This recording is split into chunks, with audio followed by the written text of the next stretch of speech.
एक तरफ जहां दुनिया भर में कोरोना वायरस ने न सिर्फ पैर पसारना शुरू कर दिया है, बल्कि जिस तरह से आंकड़े सामने आने लगे हैं वो हैरान करने लगे हैं, तो वहीं दूसरी तरफ अमेरिका में मॉडर्ना के नए टीके एम नेक्स स्पाइक को मंजूरी भी मिल गई है।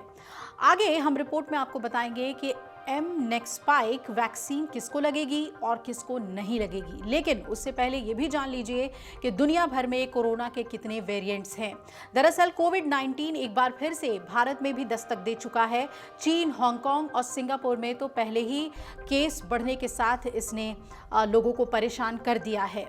भारत में कई राज्यों में संक्रमण के मामले और मौतों में अब इजाफा देखा जा रहा है, लेकिन चिंता की बात यह है कि वायरस के अब चार वेरिएंट्स हैं जिससे हमें लड़ना है। पहला वेरिएंट JN.1, दूसरा वेरिएंट NB.1.81, तीसरा LF.7 और एक अन्य वेरिएंट भी देश भर में फैल रहा है। ये वेरिएंट ओमिक्रॉन के सब वेरिएंट है और तेजी से फैल रहा है।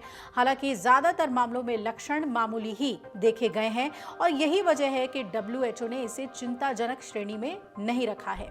चलिए अब बात कर लेते हैं कि एम नेक्स स्पाइक वैक्सीन क्या है। तो इसके बारे में आपको बताते हैं। अमेरिका में शुक्रवार को देर रात मॉडर्ना की नई कोविड-19 वैक्सीन यानी एम नेक्स स्पाइक को मंजूरी दे दी गई। ये नई पीढ़ी की वैक्सीन है और इसे कम खुराक में बनाया गया है। ये वैक्सीन मौजूदा स्पाइक वैक्स की खुराक का केवल 5वां हिस्सा है।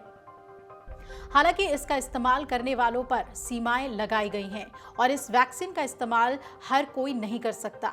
मॉडर्ना के CEO स्टीफन बैंसेल ने शनिवार को एक बयान में कहा कि इस वैक्सीन को मंजूरी मिलने से कोविड-19 से गंभीर रूप से बीमार होने वाले लोगों की सुरक्षा में मदद मिलेगी।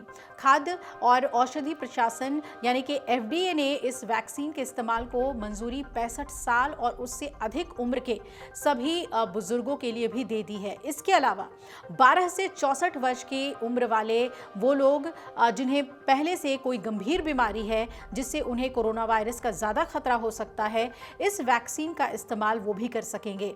और ये वही सीमा है जो FDA ने प्रतिस्पर्धी नोवावैक्स के एक नए अन्य कोविड-19 वैक्सीन विकल्प के लाइसेंस में निर्धारित की थी।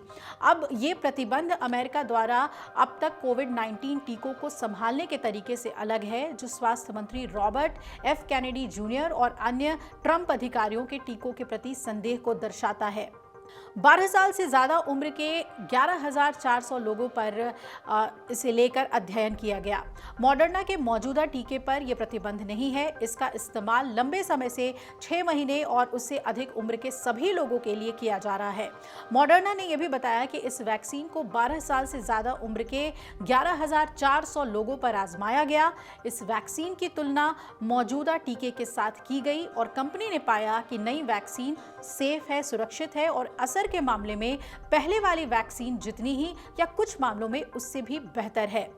ये खबर ऐसे समय में आई है जब ट्रंप प्रशासन ने मॉडर्ना को बर्ड फ्लू H5N1 समेत संभावित महामारी फ्लू वायरस के खिलाफ वैक्सीन विकसित करने के लिए दी जा रही फंडिंग को रोक दिया था, जबकि शुरुआती अध्ययन के नतीजे अच्छे थे।